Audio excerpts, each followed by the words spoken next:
Hi అండి, అందరికీ నమస్కారం అండి. ఈరోజు నేను బాలింతలకి కారపొడి చేస్తున్నానండి. ఒకసారి చేసే విధానం చూపిస్తానండి. ఒక కప్పుడు ధనియాలు తీసుకున్నానండి. నేను 2 గడ్డలు చిన్నులపాయలు తీసుకున్నా. జీలకర్ర అండి, ఎండుమిరపకాయలు ఒక 8 కాయలు తీసుకున్నానండి. 3 రెబ్బల కరివేపాకు, చింత చిగురు అండి. ఇది నేను చింతపండు వాడను, చింత చిగురు వేస్తానండి. 1 స్పూన్ చింత చిగురు, రుచికి తగ్గట్టు ఉప్పు అండి. ఆయిల్ పెట్టుకున్నా, కొద్దిగా చూడండి ఆయిల్ పెట్టుకున్నా. ధనియాలు వేయించుకుందామండి, బాగా దోరగా వేయించుకుందాం.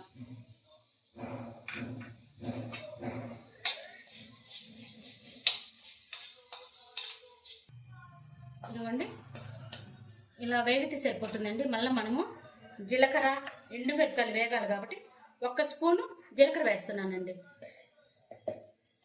ఎండుమిరపకాయలు తుంపి పెట్టుకున్నానండి. ఇలా తుంపి పెట్టుకుంటే లోపల గింజ కూడా వేగుతుందండి బాగా. ఇవి బాగా ఎర్రగా వేగనిద్దామండి. కరివేపాకు 3 రెబ్బల కరివేపాకు కూడా వేస్తున్నానండి.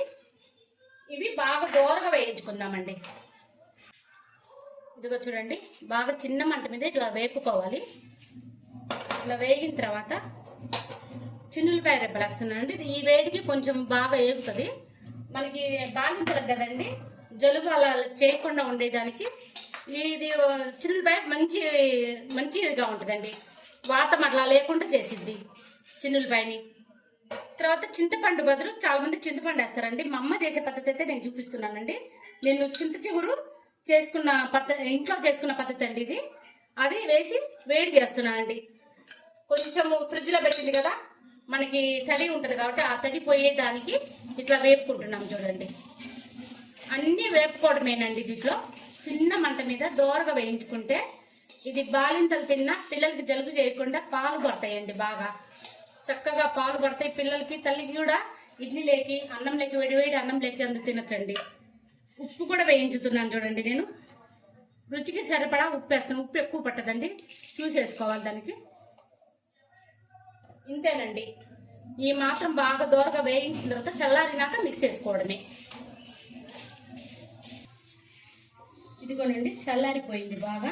మనం వేసిన చింతాకు చూడండి, పొడిలాగా ఎట్లా వచ్చేసిందో బాగా వేగిపోయిందండి.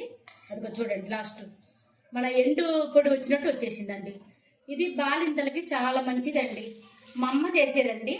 పల్చటి పప్పు చేసి ఇచ్చేదండి. పల్చగా పప్పుచారు, చింతాకు ఉంటే కనుక పల్చటి పప్పుచారుతో కూడా బాలింతలు పెట్టచ్చండి. మనకి పిల్లలకు కానీ ఏ ప్రాబ్లం లేకుండా ఉంటుందని చెప్పేసి మా అమ్మ చేసేదండి. ఇది మా అమ్మ చేసే పద్ధతిలోనే చూపిస్తున్నానండి మీకు. ఇప్పుడు మిక్సీ వేసుకుందామండి. మెత్తటి పేస్ట్ కాకుండా కొంచెం కచ్చపచ్చగా వేసుకుందామండి, బాగుంటుంది. మరి మెత్తటి పేస్ట్ అయినా బాగోదండి. ఇదంతా మిక్స్ చేసుకొని చూపిస్తానండి మీకు. ఇదిగోండి, మెత్తటి పేస్ట్ కాకుండా అలా వచ్చేసాను చూడండి. చాలా పొడిగా బాగా వచ్చిందండి. 2 చిన్నులపాయ గడ్డలు వేసానండి నేను. బాలింతలకి చాలా మంచిదండి. వాతం చేయకుండా ఉంటుంది శరీరము. వేడి చేయకుండా ధనియాలు ఉండేయండి.